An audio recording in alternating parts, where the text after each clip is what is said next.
শতগুণ অর্থাৎ কল্যাণকারী গুণ। শতগুণ পবিত্র এবং পূর্ণ প্রকাশ প্রদান করে এবং পূর্ণময় কর্মে পরিপূর্ণ থাকে।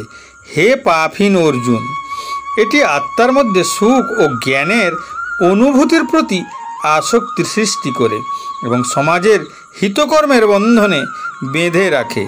গীতা 14 অধ্যায় শ্লোক সংখ্যা 6 শ্রীকৃষ্ণ বলেছেন, তত্র সত্ত্বং নির্মলত্বাৎ প্রকাশকমানময়ম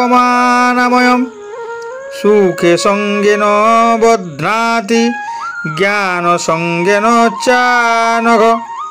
হে নিষ্পাপ, 3টি গুণের মধ্যে শতগুণ নির্মল হওয়ার ফলে প্রকাশকারী ও পাপ শূন্য এবং সুখ ও জ্ঞানের সঙ্গের দ্বারা জীবকে আবদ্ধ করে।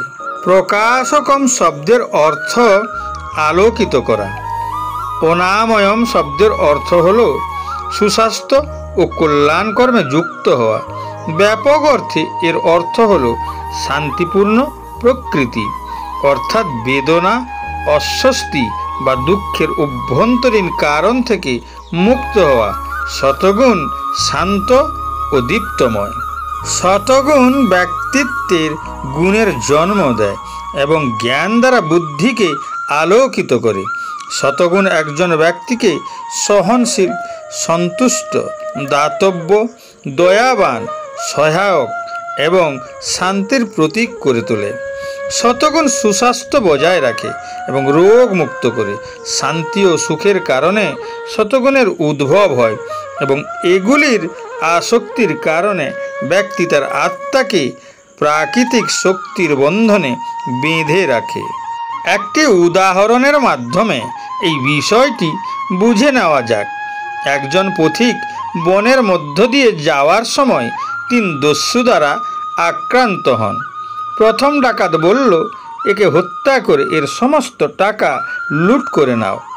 অন্য ডাকাত বলল, না, একে হত্যা করার পরিবর্তে গাছে বেঁধে রেখে তার সমস্ত টাকা লুট করে নাও। শেষে দ্বিতীয় ডাকাতের পরামর্শে তাকে দড়ি দিয়ে গাছে বেঁধে তার সমস্ত টাকা লুট করে নিয়ে সবাই চলে যায়।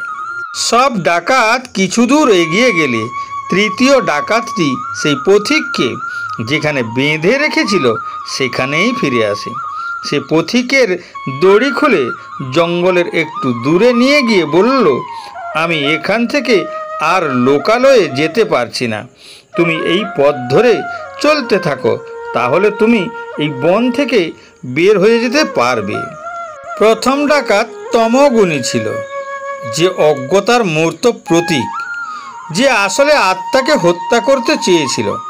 তার বিবেককে নিষ্প্রাণ ও দুর্বল করে এবং তাকে ধ্বংস করেছিল। দ্বিতীয় ডাকাত রজগুণী, যা হলো কামের রূপ, যা জীবের মধ্যে আসক্তি বৃদ্ধি করে এবং আত্মাকে অগণিত পার্থিব কামনা বাসনার সাথে আবদ্ধ করে। এবং তৃতীয় ডাকাত হলো শতগুণী, যা মানুষের মধ্যে কল্যাণের গুণ এবং যা মানুষের মধ্য থেকে মন্দভাব কমায়। শতগুণ সম্পন্ন ব্যক্তি শারীরিক অস্বস্তিগুলিকে নিজের অনুকূলে আনতে এবং আত্মাকে পুণ্যের পথে নিয়ে যেতে সক্ষম হয়। তবুও এই শতগুণ পার্থিব শক্তির মধ্যে নিয়ন্ত্রিত রয়েছে। তাই আমাদের পার্থিব বস্তুর প্রতি আসক্ত হওয়া উচিত নয়। বিপরীতে আমাদেরকে ঐশ্বরিক ভাবনায় এগিয়ে নিয়ে যাওয়া উচিত। এই 3টির বাইরে বিশুদ্ধ সত্য, যা শতগুণের চূড়ান্ত অবস্থা। এটি ঈশ্বরের ঐশ্বরিক শক্তির গুণ, যা প্রাকৃত শক্তির বাইরে।